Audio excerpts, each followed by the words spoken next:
Hello, everybody. As always, it is imperative that you like, subscribe, and share the podcast.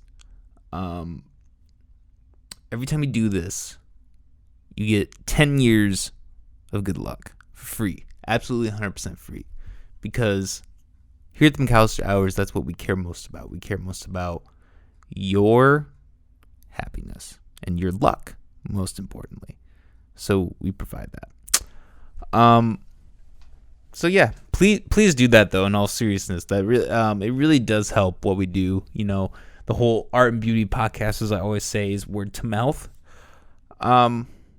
Besides that, I want to give an announcement for our last episode of the season in the year, which is going to be the day after Christmas, December 26th. It's just going to be me and my assistant / co-host Molly. We're going to do a little Christmas bash at 4 p.m. We're going to talk about Christmas, the end of the year, reflect, talk a little bit about the future, what we think is going to happen, what's going to happen both with the podcast and our lives.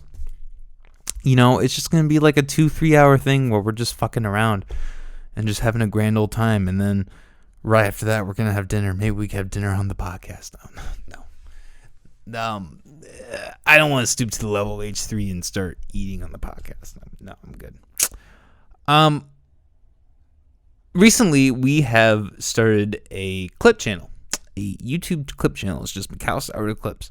McAllister Hours Clips is linked in our profile, is linked in the descriptions. I believe we have started linking them in all the videos.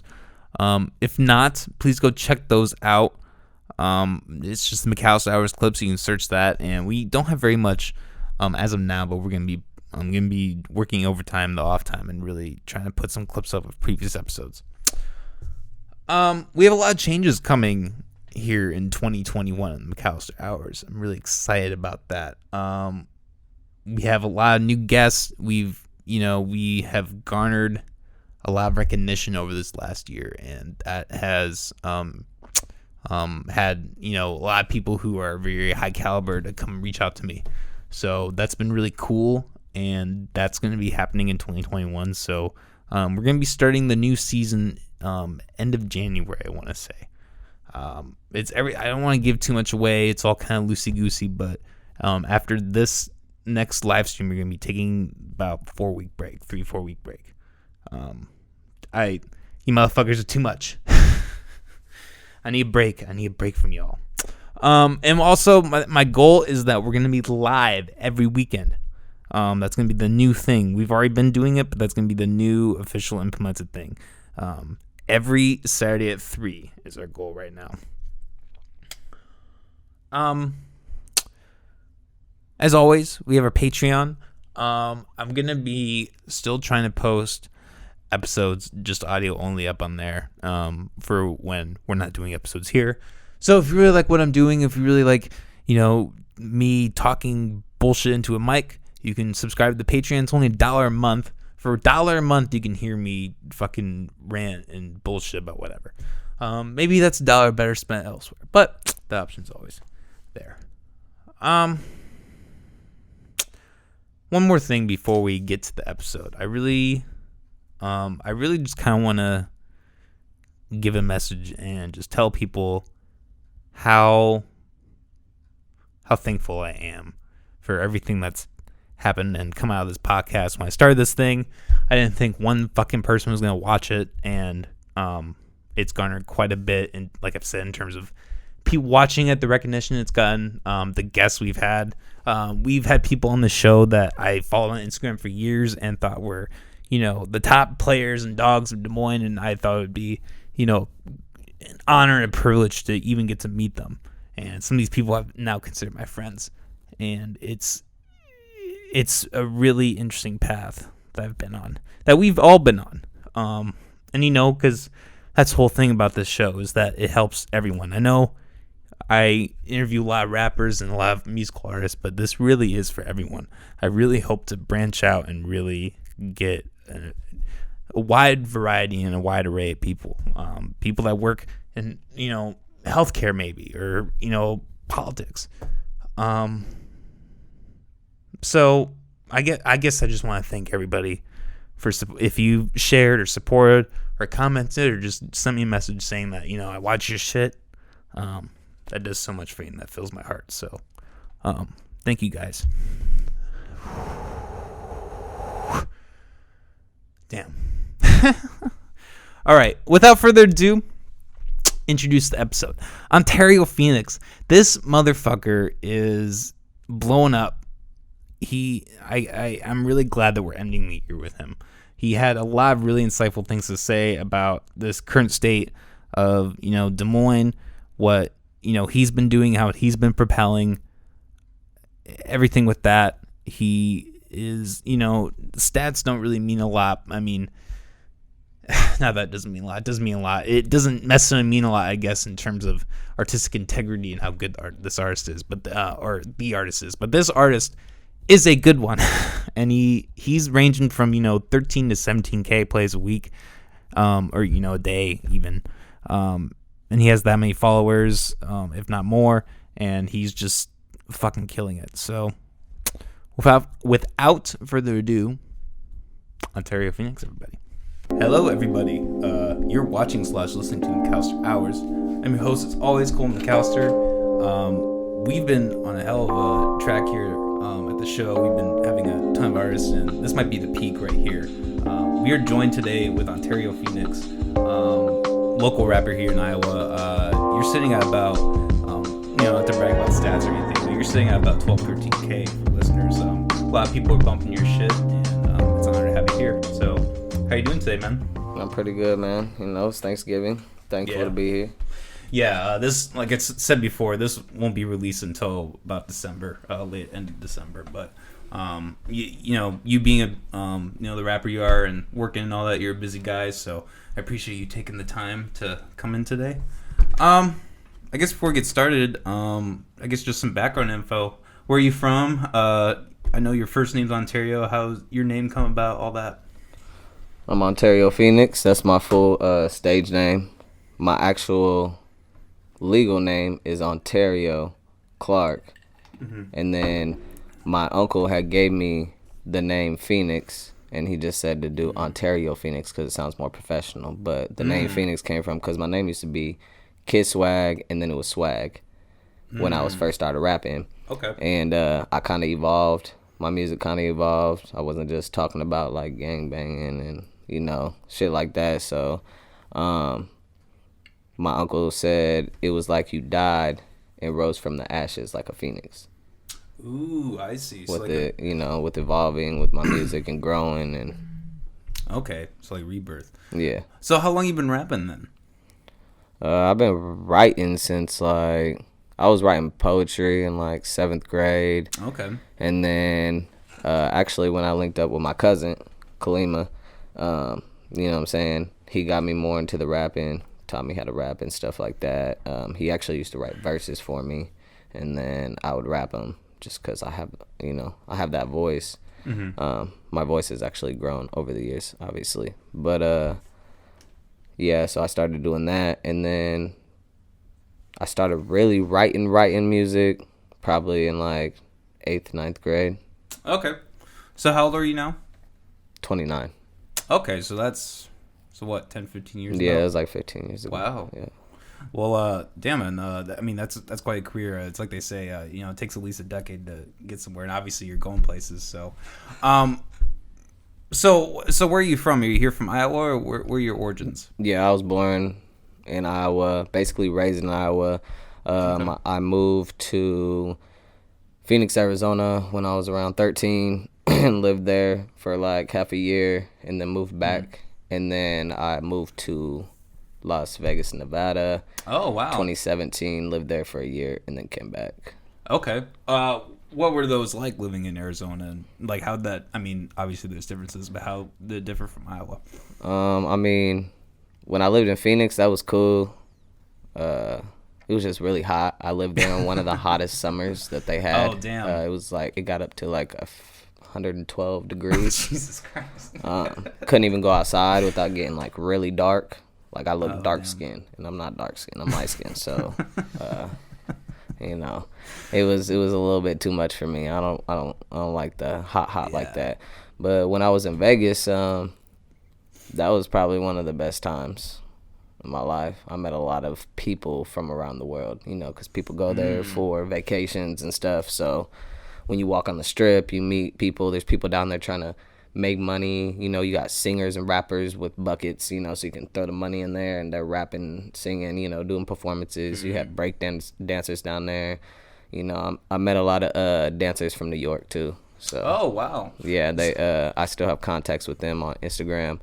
They want to do like dances for my music, some of my songs and stuff, be in my videos. So That's tight. So, an opportunity for networking. Do you think that had a lot to do with your career? definitely, yeah. That's awesome. I think that speaks a lot to what the music industry really is. It's a lot of connections. I mean, you can be as skilled as you want or as talented as you can be, but at the end of the day, it really comes down to connecting with people and like making those kind of People don't realize it's you know, it's 10% talent, 90% business, and your connections do matter as much as people hate to, you know, admit it. Connections do matter. If you don't have the right connects or the right person doesn't see you eventually, then you're never gonna get to where you want to be unless you really push and go out there and look for somebody to, you know, and try to find people that are bigger that can help you get up there, like a stepping stool. So did you perform down there? no, not at all. Okay. I just basically went down there. I went down there with my ex, and we got married down there. Oh, wow. And then we just originally went to go do that, but we ended up staying there. So I wasn't even supposed to be there. But, you know, I was like, she was always working, so I was always by myself. So I was always driving around just meeting people. Damn. And so I met a lot of people, and I would go to the same spots, like the same bars and the same, like, you know, little clubs or whatever, and link with the same locals that lived there, like actual locals, not just people. It wasn't always people that were just visiting. So meeting them, you know, I feel like kind of helped because I met a dude who had a studio down there. You know, he was cool, and he really thought I had potential. He was African, and he had a whole, like, business and studio in Africa, too. Oh, that's tight. Yeah. So a lot of different complex people. I've heard Las Vegas has some characters. It does. For sure. It does. It definitely does. You got to watch out for them, though, because some of the locals, they try to get you because they know you're not from there. They be asking all the questions, and then I had one local tell me, like, hey, you got to watch out for some of the locals. You know, they try to have you come hang out with them at their house, and then then they rob you. Like, they take all your stuff, and you know, shit. I'll get you super, you know, messed up, and then take all your stuff. You're not going to remember anything because you was messed up, so. Shit, good advice for anybody visiting Las Vegas, I guess. Well, is any of that stuff even going on with COVID, do you think?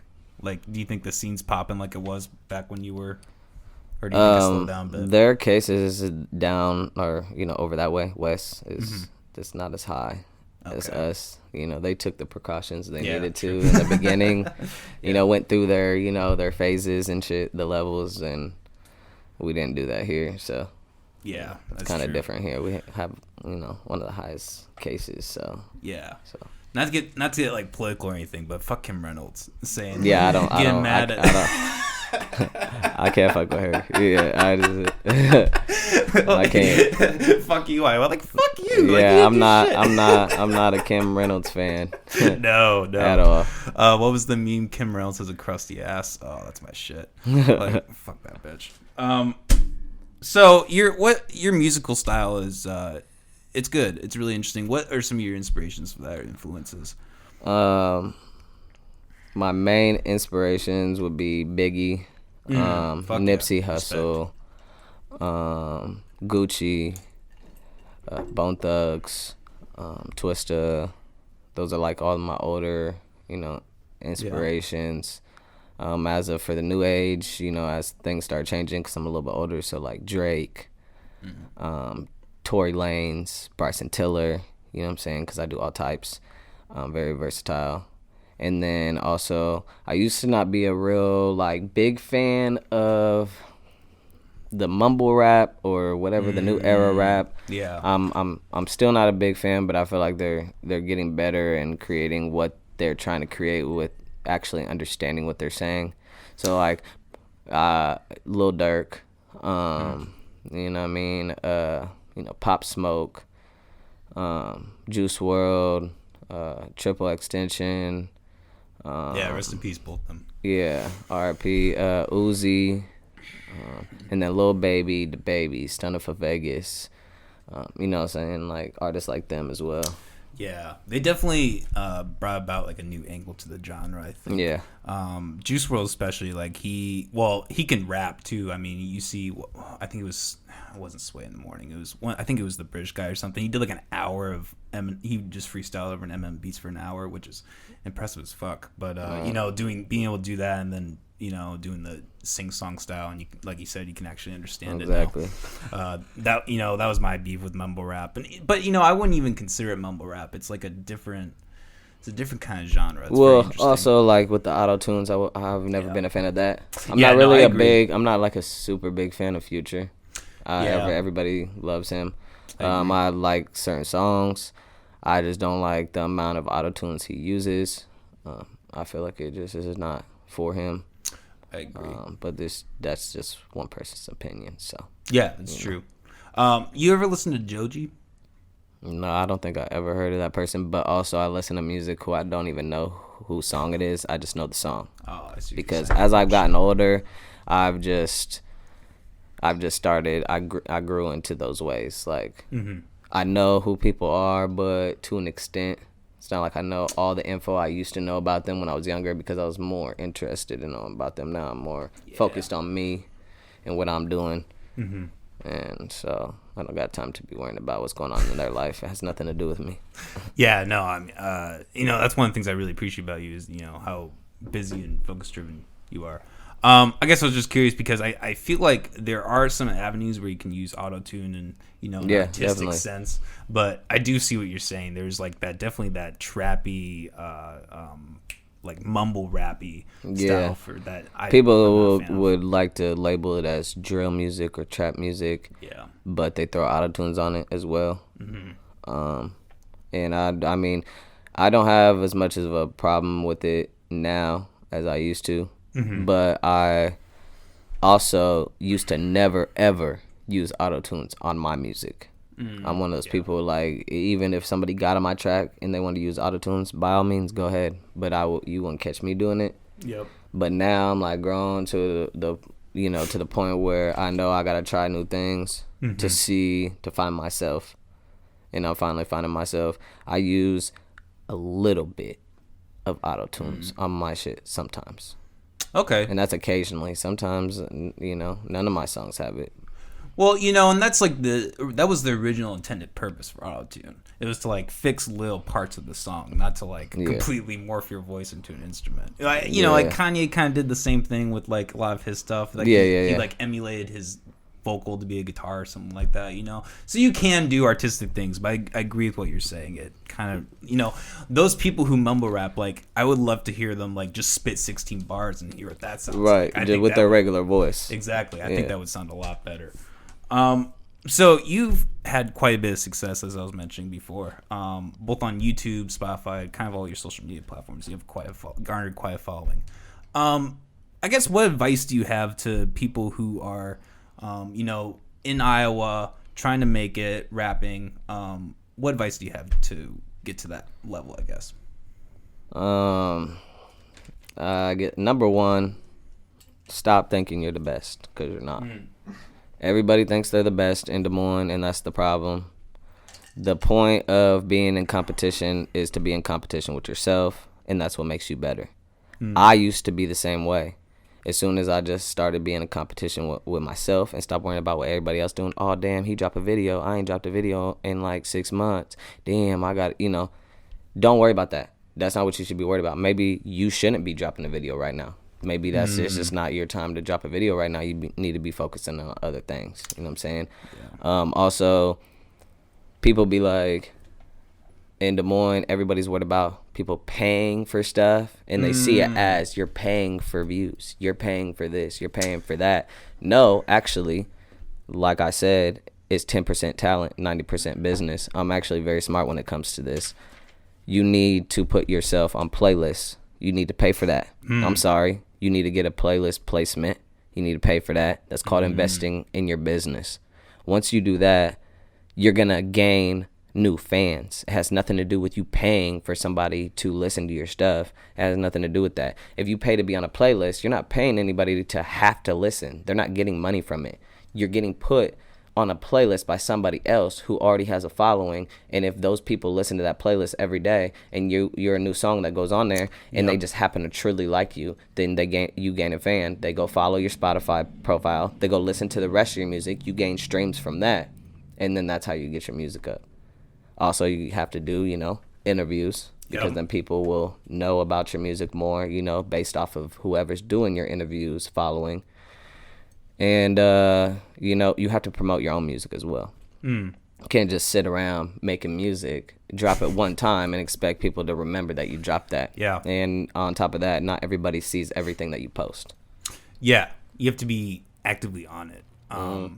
Yeah, I definitely agree with what you're saying. And I feel like that is, like, you do point out that is kind of a problem with people in Des Moines, and I agree.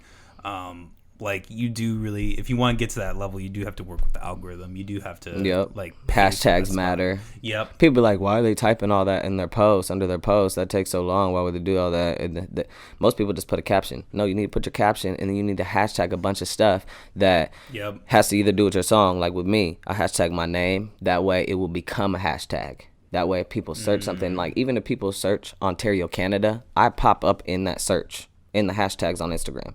If people search Phoenix, Arizona, I pop up in that search. If people search SNF, because that also stands for Sunday Night Football, but that's the SNF is Show No Fair Entertainment. That's my music label. So it pops up on Sunday Night Football. And there's a lot of people who go look at that. Wow. I've gotten so many people who have became followers on my Instagram based off of just that.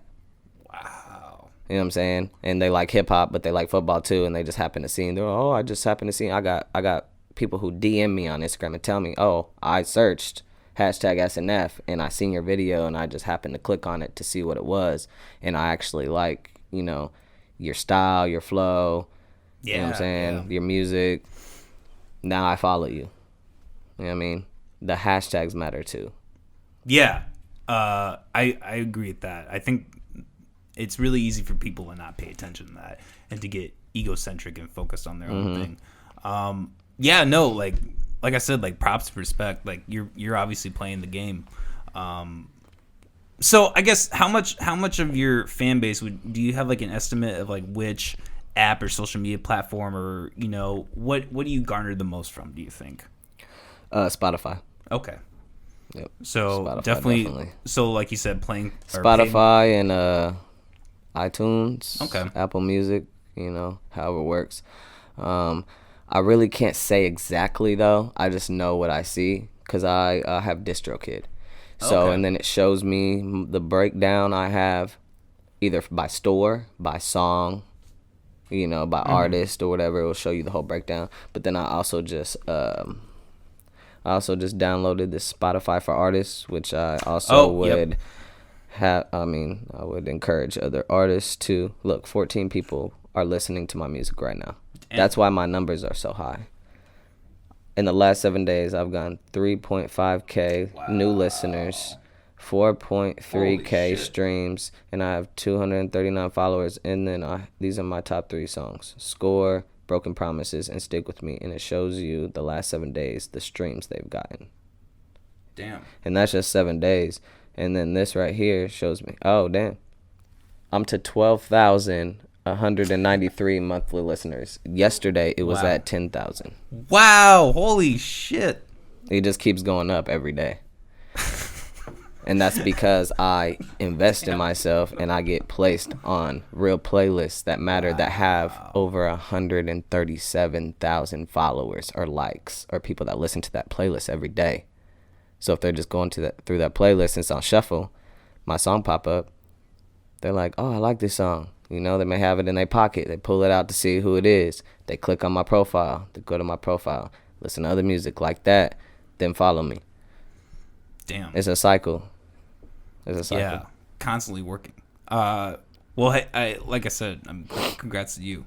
Appreciate it, man. Hella impressive. And the other thing I really appreciate about you is you definitely, and I think it's obvious listening to you, you have a sense of professionalism about you that I think is really hard to find in Iowa. I think a lot of problem with musicians and artists in Iowa is it's hard to tell who's serious about it and who's just doing it for fun.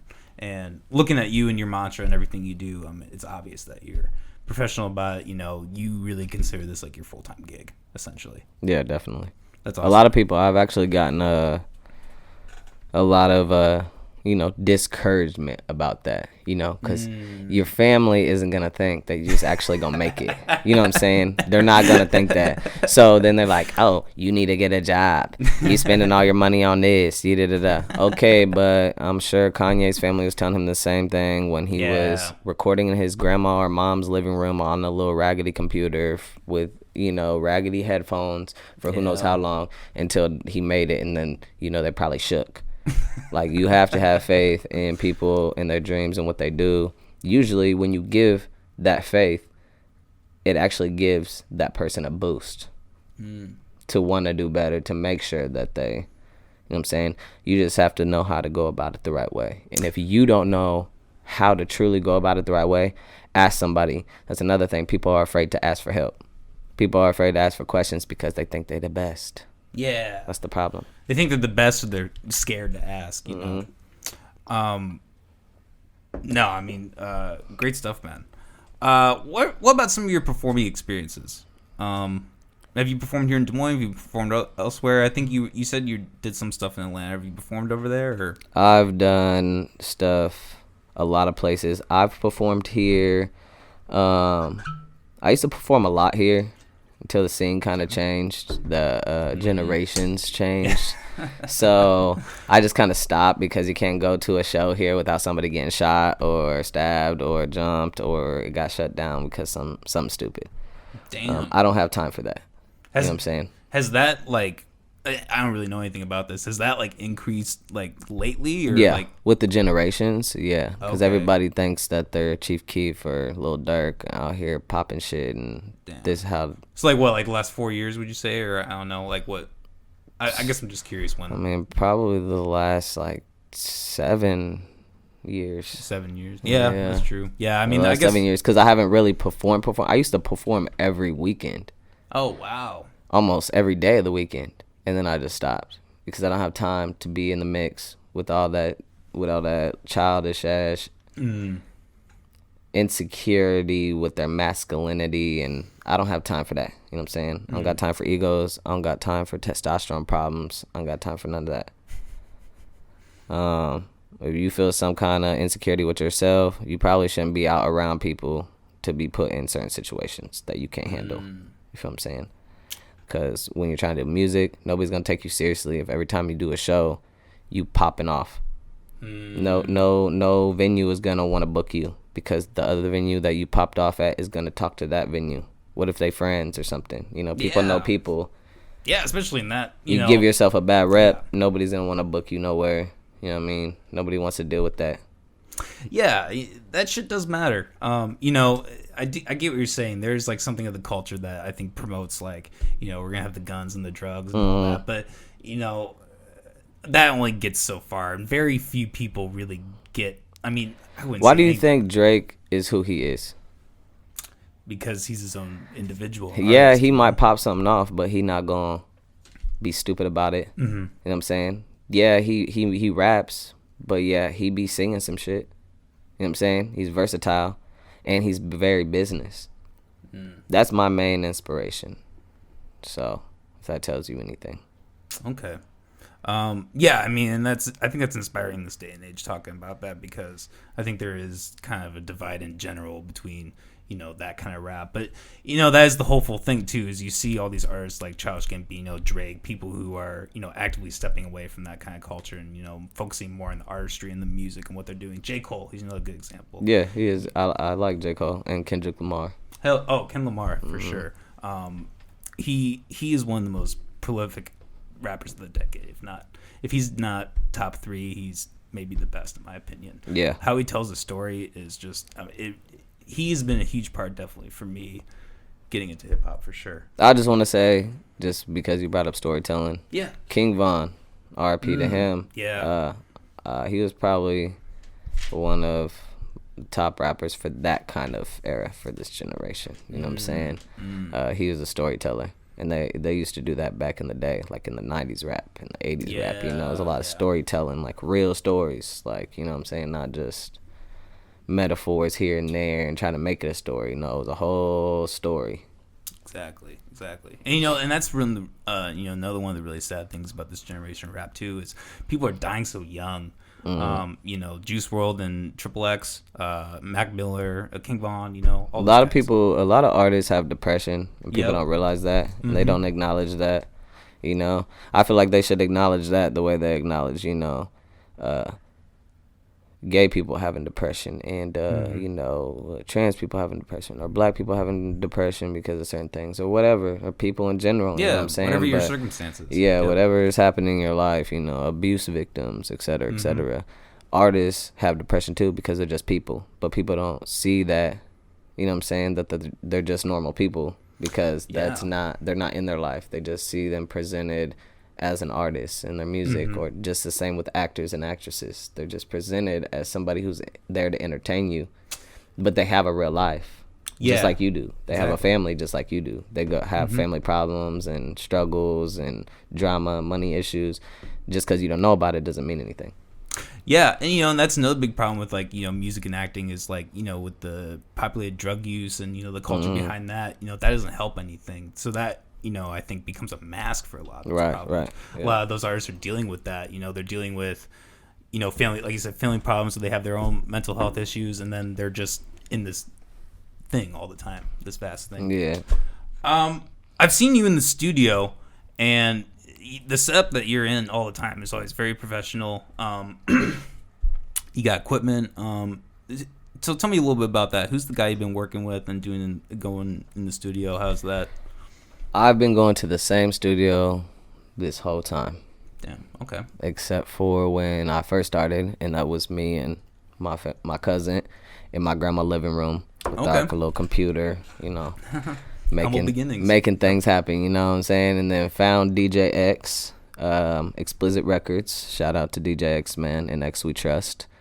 And you know, it's like we grown together, because you know he wasn't the best, but he had the best thing in Des Moines at the time. But now his studio has grown. He has grown. You know, he's learning things. Excuse me. He's learning things and he's doing better. You know what I mean? So I go there. He has a studio in his basement that he built. Wow. Okay. I mean, he's Hispanic, so you know how the Hispanics do. They be remodeling whole houses and shit and fucking give a fuck. You know what I'm saying? He done got his shit right. Like, it's a real studio. You know, got the glass booth with the door, you know, I've seen and that. Yeah. all the, you know, little knobs and stuff. He got everything. And he uses all the high quality of equipment. And, you know, now he's just working on learning. You know, he's been learning exactly how to, you know, work things and stuff. And, you know, even we was in there with him and, you know, showing him things, you know. Yeah. You know, and he showed us things, you know. It's a cool environment to be in. That's why I've never left. He's a funny dude. He's a cool dude. And he's always supported me. So I wouldn't be where I am without him. So. Damn. So how long have you been working with him then? Since probably, and it's hard to say, let's see, 2011, 2012. Yeah, nine, almost 10 years. Yeah. Wow. Yeah, a while. And you know, that's a great thing to have too, a connection with your producer like that. I think some of the best combos, you know, Mad Villain or, you know, Eminem and Dre, you know, having a producer that you can vibe with and interconnect with, that's really important. So, definitely. I don't know if you want segue into this, but you're potentially going into a move into Atlanta. Possibly, yes. Possibly. Yeah. If that happened, would you continue to work with him, or would you maybe outreach? I don't know. would you do? I would probably still work with him. Okay. Obviously, I would be, because I'm always trying to level up. Yeah. So, like, because some people be like, oh, I'll record something, you know, if I get a feature, they'll be like, oh, I'll record it from here and send it, or, you know, put it on there and send you the track. No, I'm not doing that. You're going to record in the same studio I record in, so the sound is the same. I'm trying to grow. I'm not trying to backtrack to what I was already doing before. I want everything to be better than it was yesterday. You feel what I'm saying? So, like, if I move there and there's, like, you know, a studio that's like $1 million studio and they want me to record there, I'm going to record there. You know what I'm saying? I'm going to see what it has to offer me. Yeah.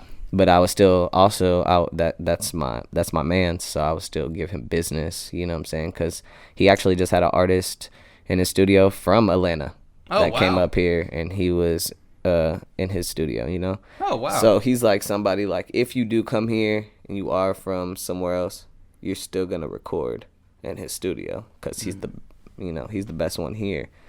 And and scene wise, I mean, there is other people I recorded at the Mothership before. So, you know, shout out to Alex too. My Talking My Shit, I recorded there. There was this one white boy named Jordan, I think, but I knew him from somebody, so I didn't personally know him. I just went there because I was getting on my homie song. Is he J-Raz by chance? I don't know. It was in his basement, and he had like a little booth. It was like, It could have been. It was like small though. It was like a little area, but I mean sounds that one familiar. was cool too. He just his equipment was cool and his setup was cool. The mixing and stuff just wasn't up to where I liked it, so I never went back. Yeah.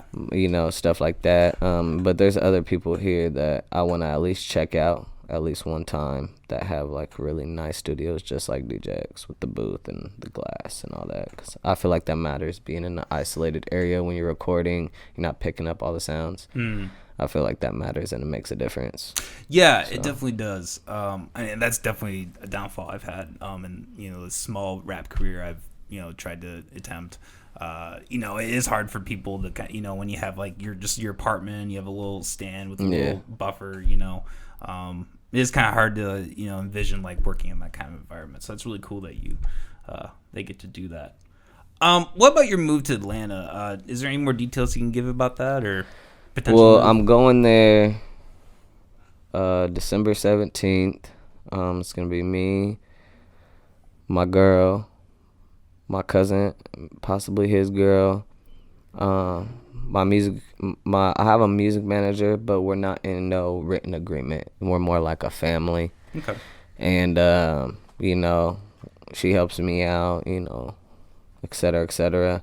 But she wants to, meet me down there and whatnot. And I got a few other people who want to go too, just because it's a big thing. I'm going there to meet with the record label. Okay. I got a meeting with A&E, Authentic or Nothing Music Group. Their artist is how do you say his name? Fuganio.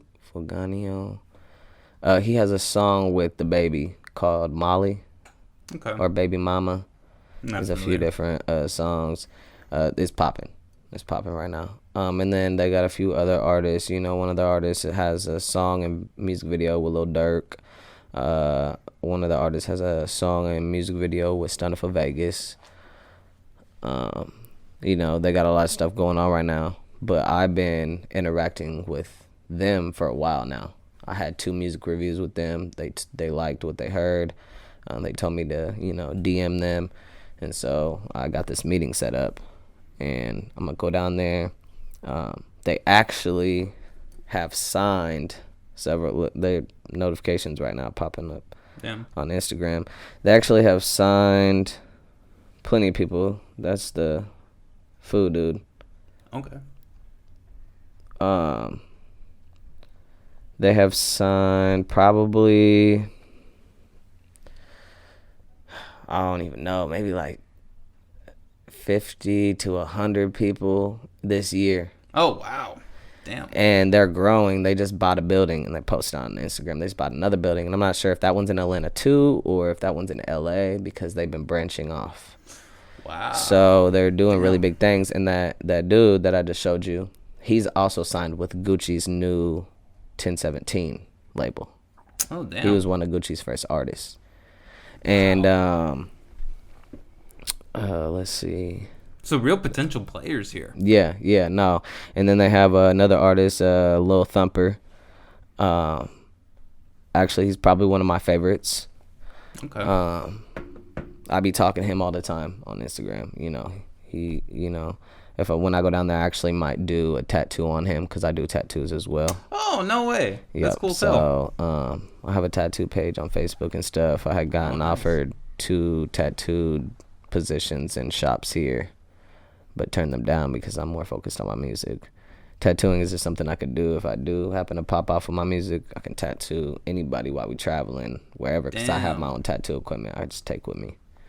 So not a tangent, but do you have like any education for that? Or you just learn it? I just I was always a really good drawer, like painter, whatever, just an artist in general.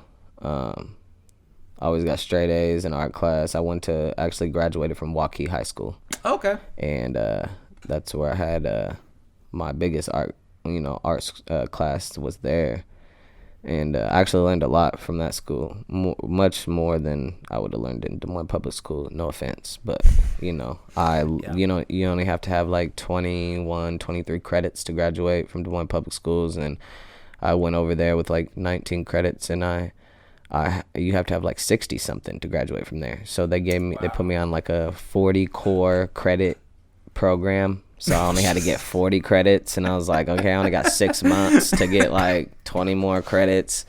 That's cool. Holy shit. Yeah, but that was one of my, classes that really taught me a lot. And then I was going to go to college for art, and I just decided I was just done with school. I'm an entrepreneur. I can do it on my own. I don't really, I got offered apprenticeships, people will want to, whatever, but a dude here that's gonna open a shop again, he offered me, he's like, I'm looking to put black artists on, and he's like, I'll pay for your tattoo license, it's only $175. He was then he was like, I can school you, you can just watch me in the shop, and he's like, but your line work is perfect, really, you know what I'm saying? So I'm really good with the line work. So wow, that's really neat, man. Yeah, so when I go down there, I might tat him, and then they actually have an artist who's from here that they just signed. I went to North High School with him.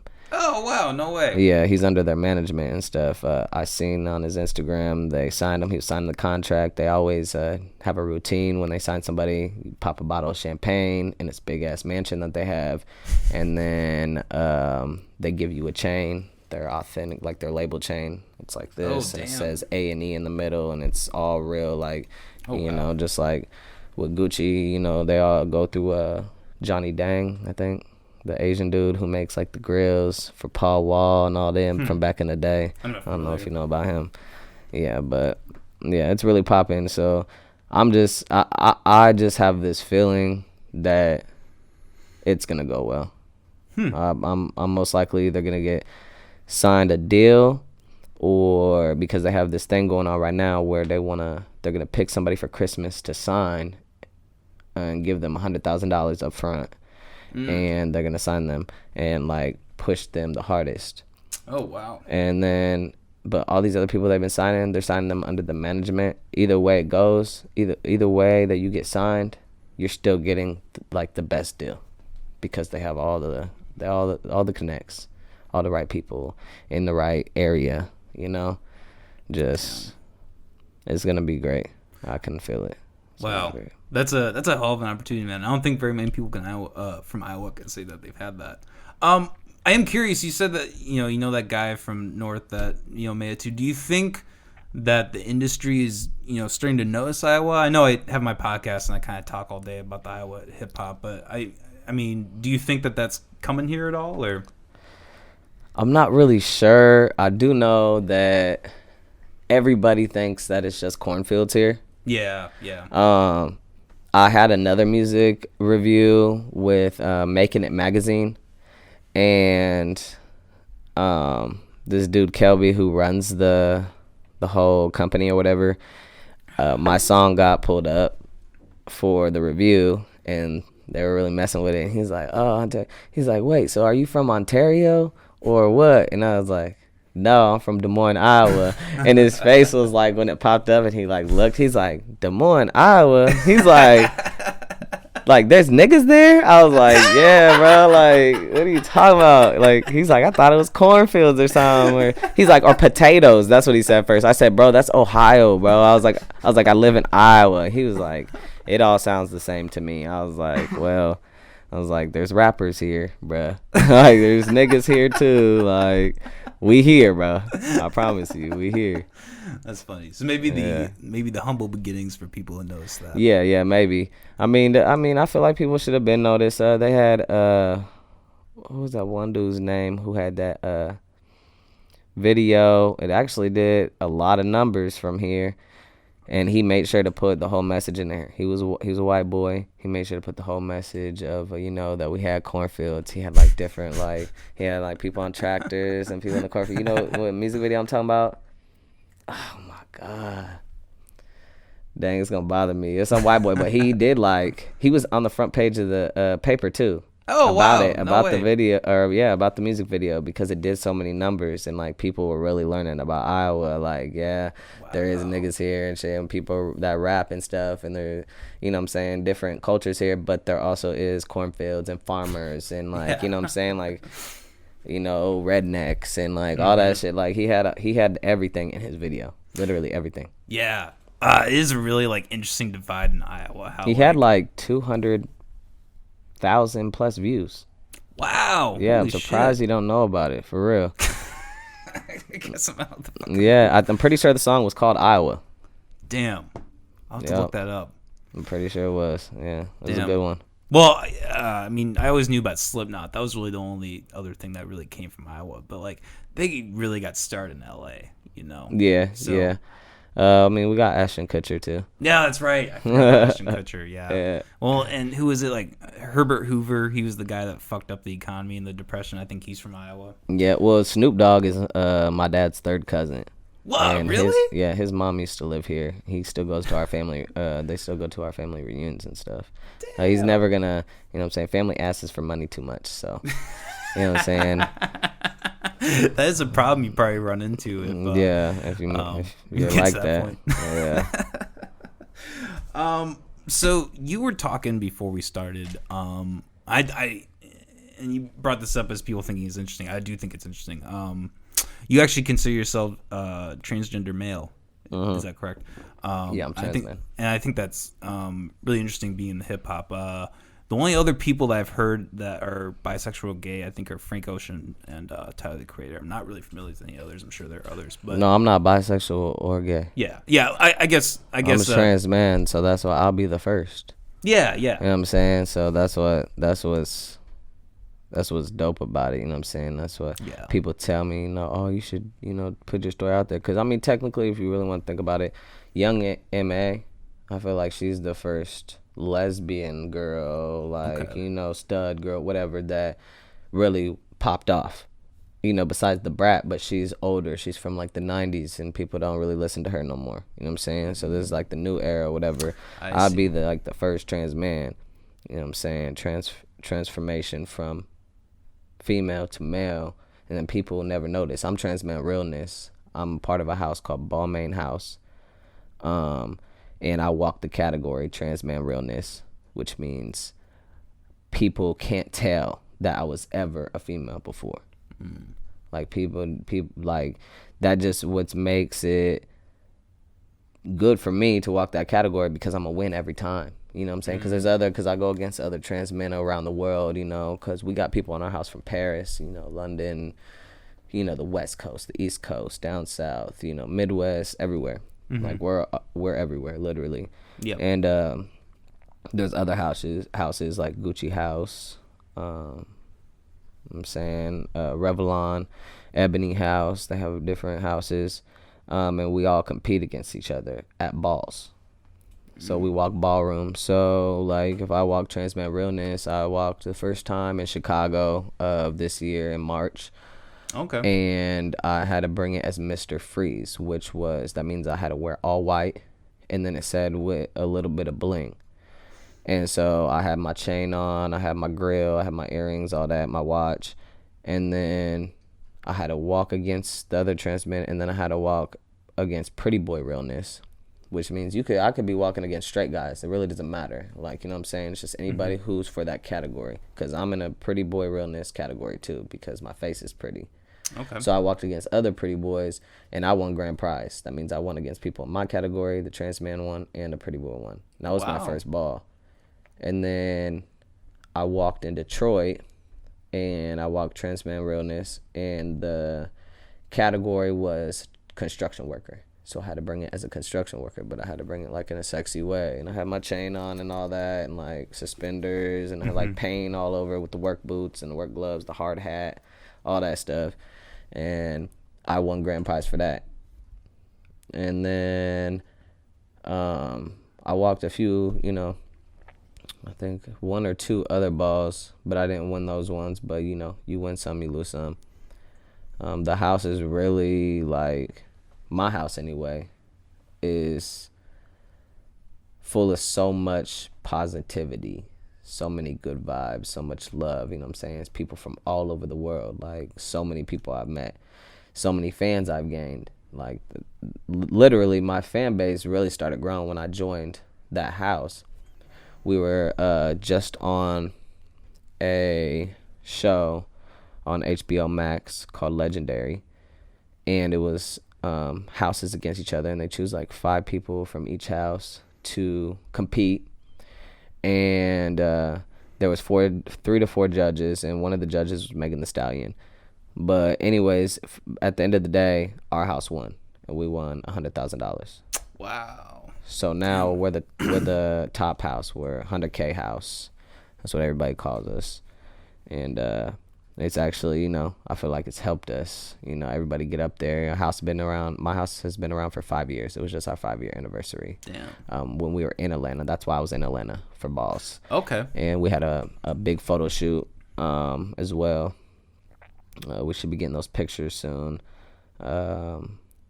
And I think I walked, 2 balls? 2 balls, I think. I walked there. And then, the rest of the time just had, fun and, getting out there, linking with people. It was a good time, though. Yeah.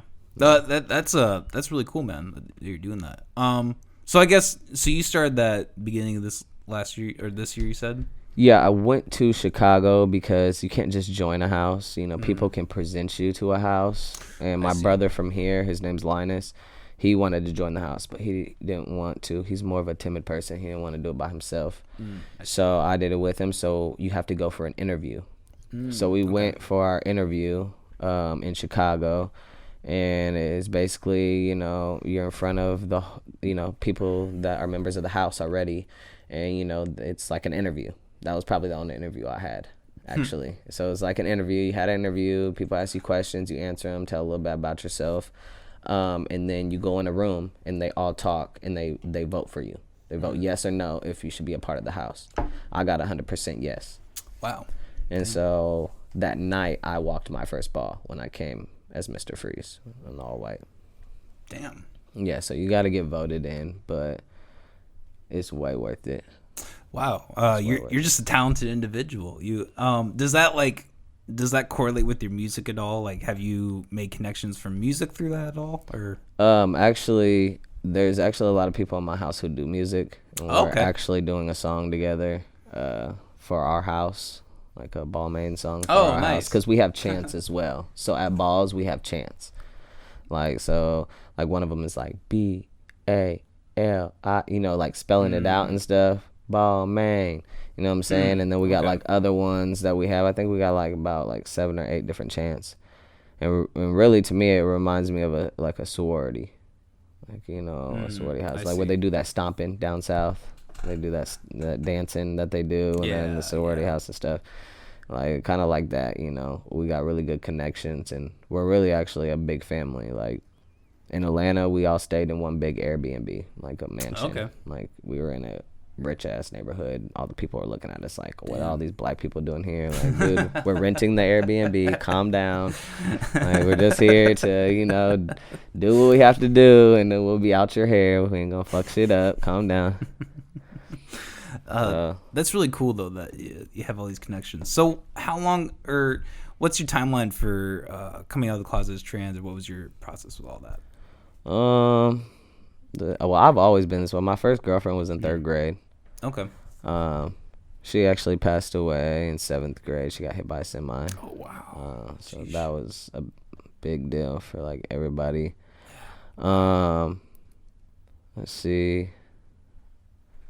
I mean, I had to like fake the funk for a little bit with my mom, you know what I'm saying? She used to buy me like tight jeans, and I'd be like, dude, I'm not wearing this. You know what I'm saying, wearing baggy ass hoodies and shit. But I mean, really, I actually got kicked out because I got a tattoo of my girlfriend who passed. And so I got kicked out at 16, and then I moved in with him. Oh, damn. Okay. And then we were just doing whatever the fuck we wanted after that. Oh, okay. You know how that goes. So has your family, I mean, have they been all pretty accepting of all that, or? Yeah, my mom tried to claim, I always knew. I'm like, well, then why do you tell me so I didn't have to be miserable wearing these girly ass clothes and shit? Like, I could have been who I wanted to be. But she's like, I don't know. I was scared, I guess. I didn't know what you were going to say. You're going to try to deny it. I'm like, girl, you knew all my best friends were actually my girlfriends, right? And I'd be like, oh, can my best friend come over? No, those are my girlfriends, fam. Like, stop playing with me. But yeah, I mean, she's accepting. She claims she always knew. It took my grandma a while to warm up to that, but she's cool with it now. I actually stay with my grandma, so okay.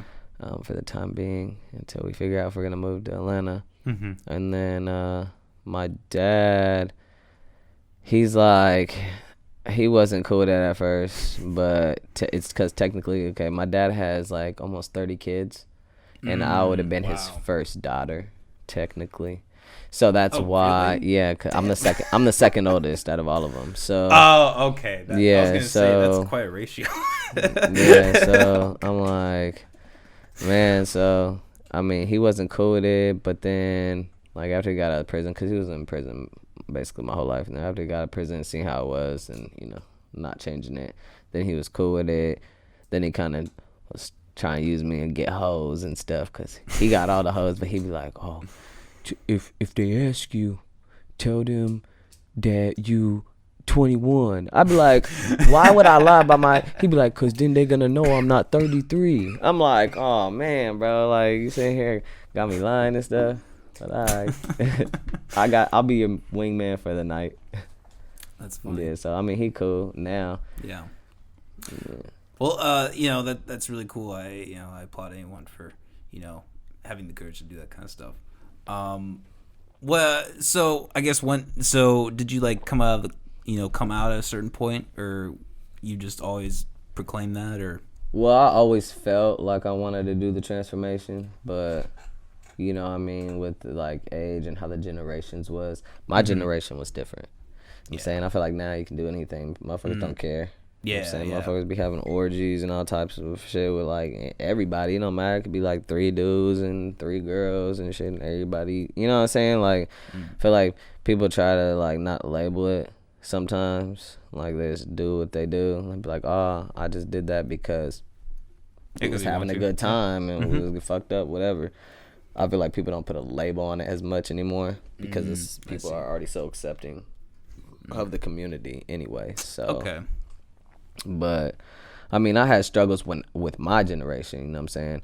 And like when I was going through it with my family accepting me, I was suicidal, depressed, you know what I'm saying? I was on depression pills.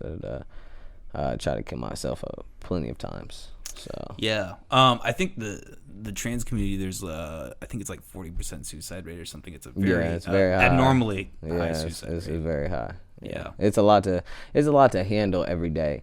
Yeah, because you're always gonna have somebody who doesn't like who you are. It's just a fact. Rather than somebody who's just a straight normal person, you know what I'm saying? They don't have to deal with that every day. Yeah. As for somebody who is who they are, they can't even be who they are because people don't like it. Yeah, I get that. Although it's improving, you definitely still have to like find people who differentiate. I imagine differentiate between the people who are understanding of that. And, Yeah. Maybe who are not. Yeah, I've cut a lot of people off out of my life, and ever since I have, this is what has happened. Yeah. Like, I probably wouldn't be sitting here talking to you right now because my life has been so positive, and I've been focusing, on growing and, becoming a better me every day. Now I'm not worried about what anybody else think. That's child's play. Yeah. What you think doesn't matter to me.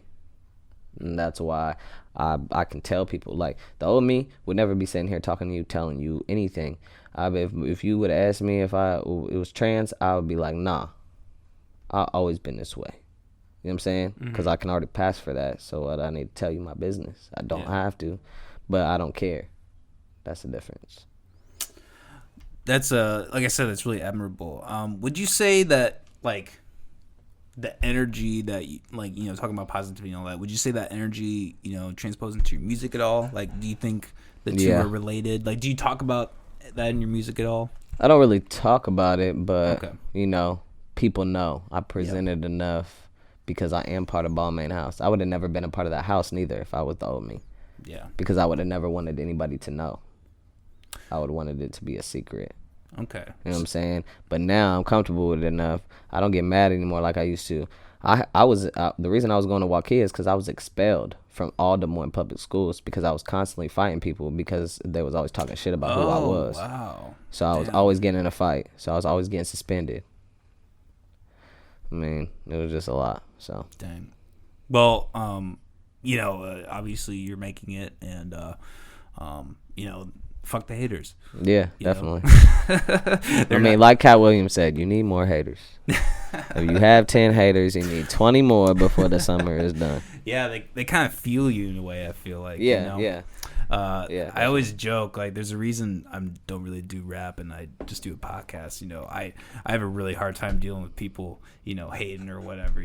That maybe that's just my insecurity, but it takes a special kind of person. It takes time. It doesn't even take a special kind of person, because I used to be the same way, bro. It just takes time, because it probably is definitely determined on what's going on in your life and who you have in your life that is bringing positivity. And that's why I try to stay positive. If people in my life are feeling down and negative, I'm like, please stop the negativity. I'm going to need you to stop because you're killing my vibe. I don't try to be rude, but that's how I say it, because I can't go back to that way, because once I'm back to that way, it's going to be done for everybody. You're not going to like who I become. You know what I'm saying? I'm not going to like who I become, because that was the whole reason I changed. You see what I'm saying? So you gotta just, if people want to be negative around you, just blur them out. You know what I'm saying? Don't even pay them no mind. Sometimes I've been working on ignoring people, and that sounds rude, but I mean, I'm trying to heal myself. I don't got time to worry about you and your feelings. No, you know what I'm saying? I was worried about everybody else's feelings before, and that was the problem. Everybody worried about what everybody else feel. They ain't you, so why you worried about it? I definitely agree. I think if everyone spent their time worrying about themselves versus other people, everyone would improve. Exactly. In a perfect world. Definitely. So what about COVID? How is that? Has that affected you at all? Or you say you've been doing shows, so maybe not too much. Have you been getting through COVID? COVID, I mean, when I went to Chicago in the beginning, that's when the COVID thing first started, when I went to Chicago for that ball. Okay. And to have my interview. And so when we came back, we couldn't go back to the job, because that's when they were like, I felt like when we were driving back, it was like the end of the world. We were like freaking out in the car because we started seeing all these posts on it, and we're like driving, and it's like just all fields, and it's like me and Bae were like, oh my God, like it's the end of the world, and like we got people with us, and they're like, wait, what's going on? And I'm like, bro, they're shutting everything down. I don't even know if we're gonna make it home, dog, because we ain't gonna be able to go to the gas station or nothing. Like they're shutting shit down, bro. It's the end of the world. I was like, I wouldn't be surprised if zombies started fucking just rising and shit. Like, it felt like that. You know what I'm saying? That's how I felt. Like just being in the car, coming back from somewhere and going to your hometown, and you're just seeing everything just pop up on social media, and you're like, wait, what's going on? Because you weren't paying attention the whole time you was there because you was doing other things. So you wasn't on social media paying attention to that shit, and you just looking like, wait, what? And it was crazy. We got back. We had to do the 2-week quarantine because we came from a different state, and that's what they were making people do. Shit. So then we lost our jobs, and that was no fun. But then we got on unemployment, so that was cool. You know what I'm saying? Because it was getting whatever, and but we couldn't barely see our family or anything. You couldn't see nobody because like my grandma, she was like, nope, nobody can come to my house. I'm old. I'm not, because they were saying babies and old people could get it, the worst and actually really die and stuff. So I was like, oh nah.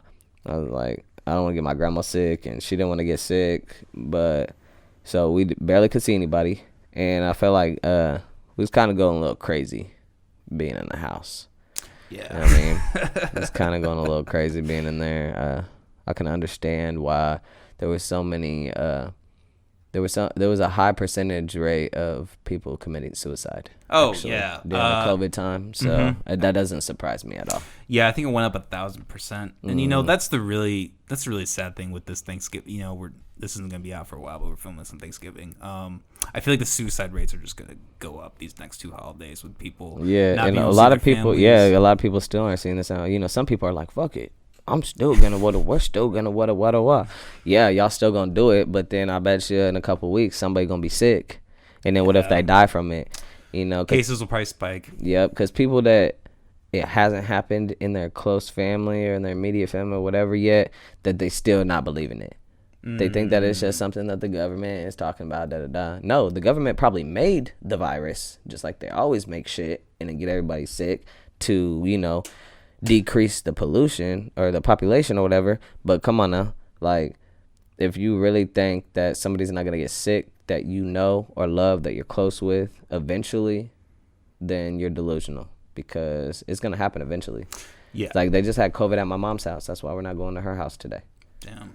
So she wants to quarantine, and then I thought she was gonna get better because this was just like a week and a half ago, and then she texts today like, "What are you doing? What are you guys doing today?" And I told her, I was like, at the podcast right now, and then gonna go to my cousin's, and then go to her dad's, and she's like, "Oh, okay." She's like, "Well, I'm sick, so it's just me and John today." I'm like, "Oh, dang." Because she hasn't been sick the whole time. It was her husband's son who had it, and then now she's sick. So yeah, that's no good. It's rough times, man. I'm spending time with my girlfriend's family, and me and my girlfriend been.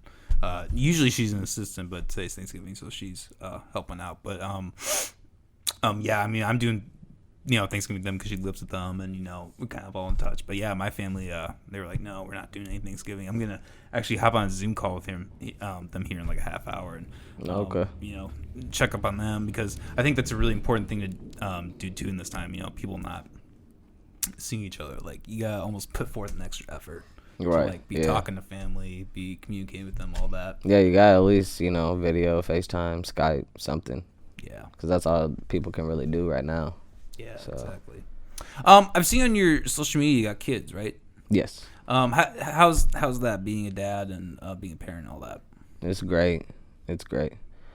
Kids are a blessing and kind of a pain in your ass. Yep. But it is what it is. You still love them, so even when they're bad. But yeah, I have my first daughter. My aunt was my surrogate for me. Oh, okay. Because I am who I am. So my aunt was my surrogate for me. Okay. But personal issues happened with family. Not putting business out there like that, but so my daughter, my first daughter, she's in foster care.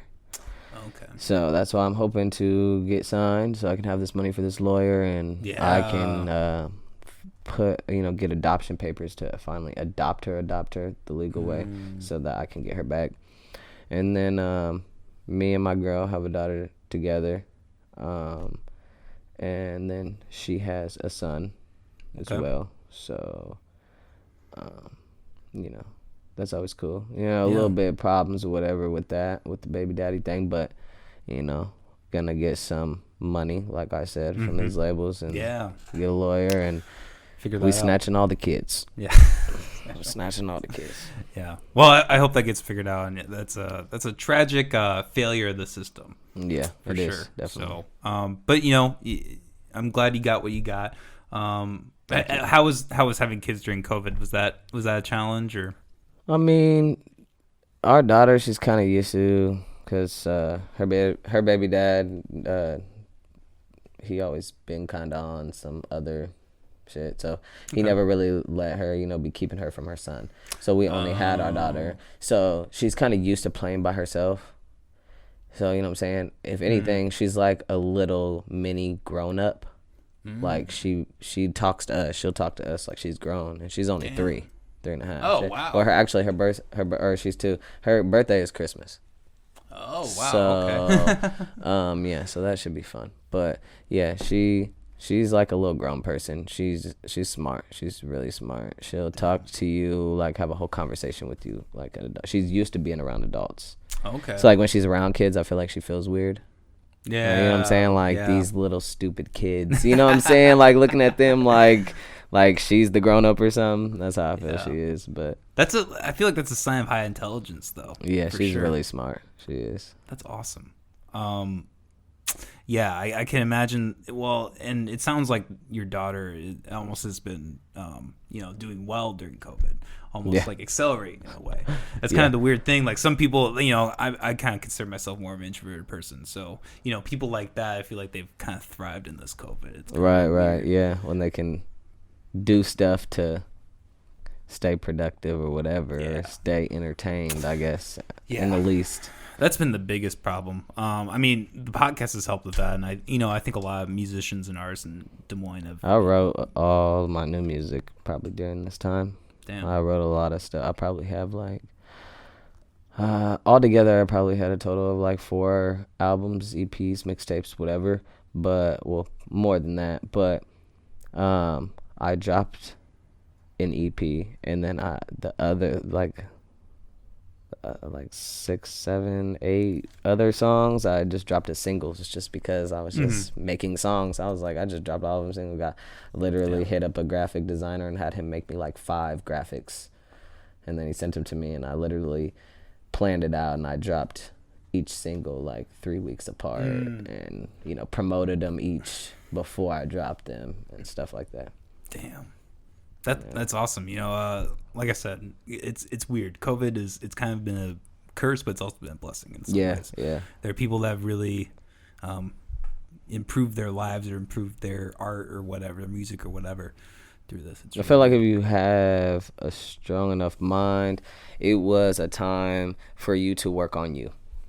It was a time, you know what I'm saying, for you to sit there and read more or talk to people more, or you know, if you're an artist, like you draw, then draw more. You know, you draw on every day, you know, perfecting stuff. Oh, if you just draw, you start painting because you're trying to learn painting, and then now you're a painter, you know what I'm saying? Or anything really. Or if you know, write music. I feel I've elevated so much, you know what I'm saying? Just from being able to write all that time, or to rewrite things that I had already written in the past and just make them better.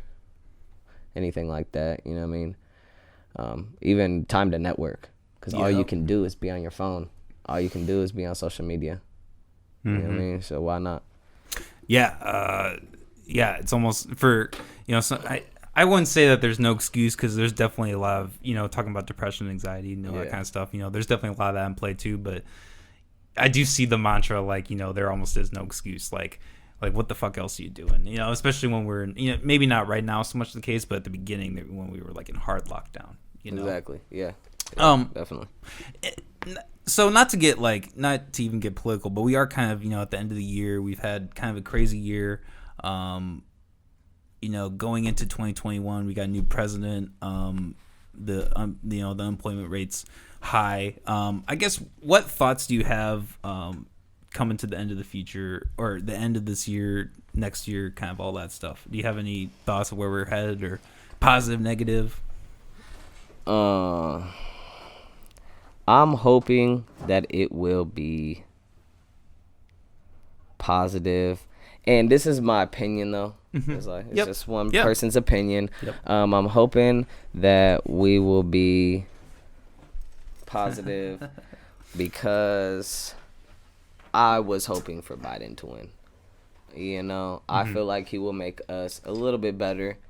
I don't think he can make us worse with humanity. I feel like people are having a problem with that right now. The social. There's too much racism and hatred in any form. It doesn't really matter if it's your race or not. It just hatred of people altogether. You could like something that somebody else don't like, and they gonna hate you for it. It's just because I feel like it's to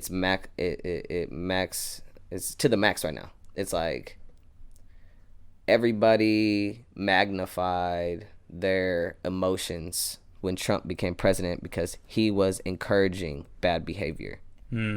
First off, he made fun of a special ed person, you know what I'm saying, with disabilities. You know, he's doing all this and whatever, you know what I'm saying? Like, you're encouraging, you're the whole president. You're supposed to be, you know, the face of us, and you over here mimicking a slow person. Like, come on, bro. Yeah, well, and a lot of divisiveness too. He always, you know, he always called out the radical left, and you know, you can say what you want about that, but as a president, that's not your job. Yeah. The job is unity, and that is kind of a sentiment that I appreciate with Biden. Is I think he, you know, when he got inaugurated, he did say that he understands that the Trump supporters are upset, and you know that he acknowledges that, and he wants unity. And I think that's you can say what you want, but I think that is an important message. Yeah, I mean, at the end of the day, I feel like he just made everyone worse. Yeah. If there was bad people out there, they like got 10 times worse than they already were because they're listening to all the stupid shit coming out of his mouth. Yeah, you know what I'm saying? It's people like, you know, people in that's another problem we have. A lot of people in this generation are followers. People don't want to be a leader. Yep. So they follow whatever they see. In the music, if bitches are talking about fucking everybody's man, then that's what bitches gonna do. They fuck everybody's man. Like, bitch, why do you want to be like that? That don't make no sense. Niggas talking about shooting they family and shit, you know what I'm saying? Or shooting up niggas, they best friend, or I'll fuck my nigga's friend. People do whatever the music tells them. It's like they're brainwashed, really. Oh, I agree. You know what I'm saying? So, like, I feel like that's the same with, you know, politics. Whatever they hear, if that person's in charge, they feel like, you know, they have to follow that. Yeah. So, I mean, I'm hoping that 2021 will be better, but also at the same time, I honestly feel that it's going to be great. I don't know if that's just for me or for the whole world, but I'm hoping it's for everybody. So, yeah, we'll see. Positive vibes. You know, I think they're in development of a vaccine. You know, I definitely hope that the future holds good things for sure.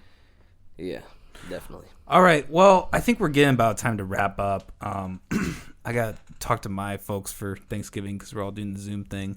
I guess before we wrap up, do you have anything else you want to talk about, quick promote? Do you have any future works coming up? Or you obviously talk about your Atlanta thing, but do you have any releases or anything like that?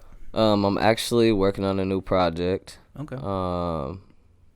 Haven't really came up with a title yet, but all the songs are in the works. Like, they're all started. Every song that's gonna be on there. Plus, I have a few singles that are in the works right now as well.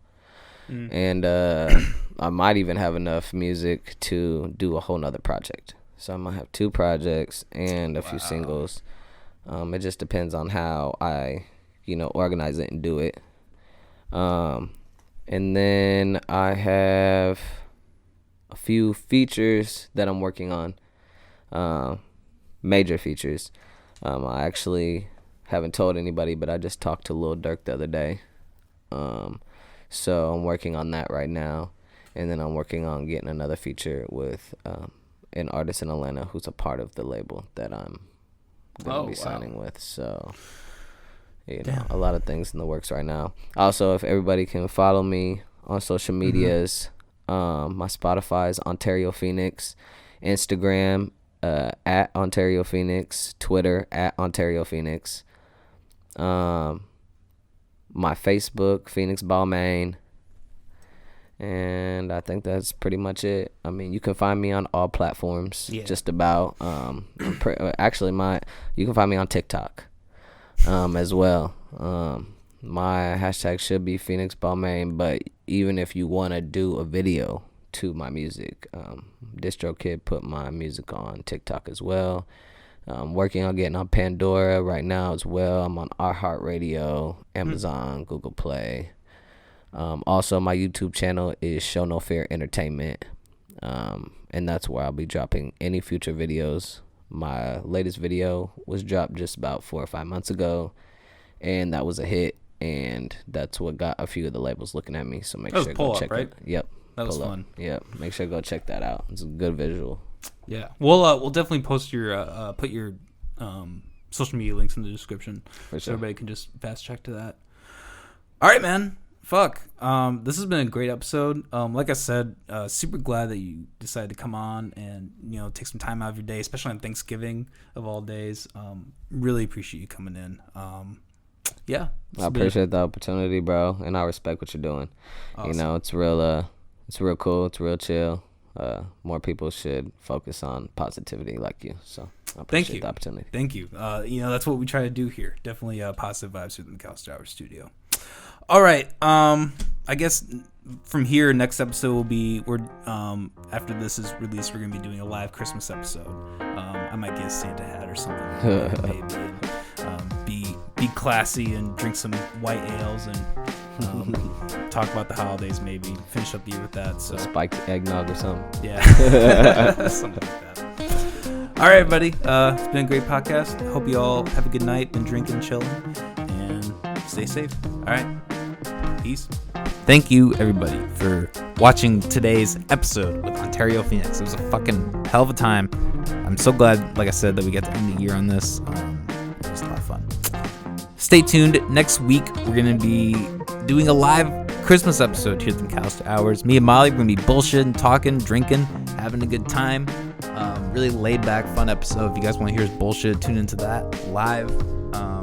Otherwise, after that, we're going to be ending the year and ending the season of the podcast. We're going to be taking some time off because as much as I love you motherfuckers, y'all are too much sometimes. Nah, I'm just kidding. All right. I'm out of here. I love y'all.